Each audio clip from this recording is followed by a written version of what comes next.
This is part 2 of my Atama Soup vlog, and I hear the real work starts.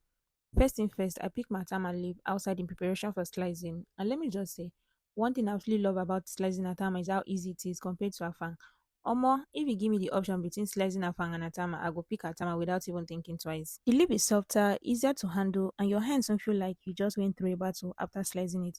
Unlike Afang, that will have you gripping the knife like you're fighting for your own life. Soon as I finished slicing, I washed my mortar and pestle because I needed it to pound the leaf a bit. With Atama, you don't need to pound it smoothly like Afang. Just a little pounding is enough. After that, I transferred it into a bowl and kept it aside for later. Now I moved on to the water leaf. I know some people like buying the already sliced water leaf from the market, but 9 out of 10 times I avoid that stress.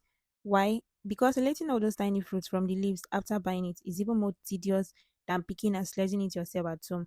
I no get that kind strength today, I beg. So I carried my water leaf inside the kitchen. I washed it thoroughly and then I started slicing it myself. The thing about water leaf is once it's fresh and well picked, slicing it becomes almost very easy.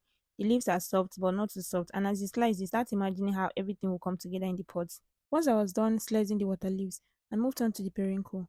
I prepped my periwinkle, washed it thoroughly, and put it on the fire. Then placed water on the fire too.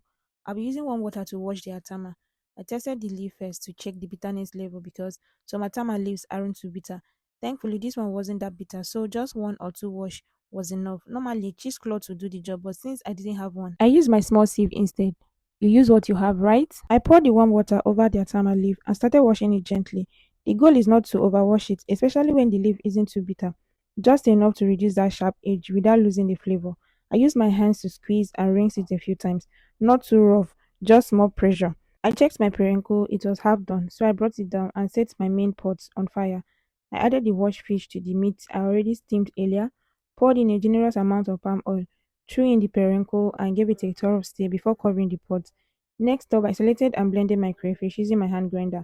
Old school, but it gets the job done. Once I was done blending the crayfish, I checked on the pot again and added seasoning cubes, crayfish, pepper mix, and of course salt to taste. One quick test, and I know we were on the right track.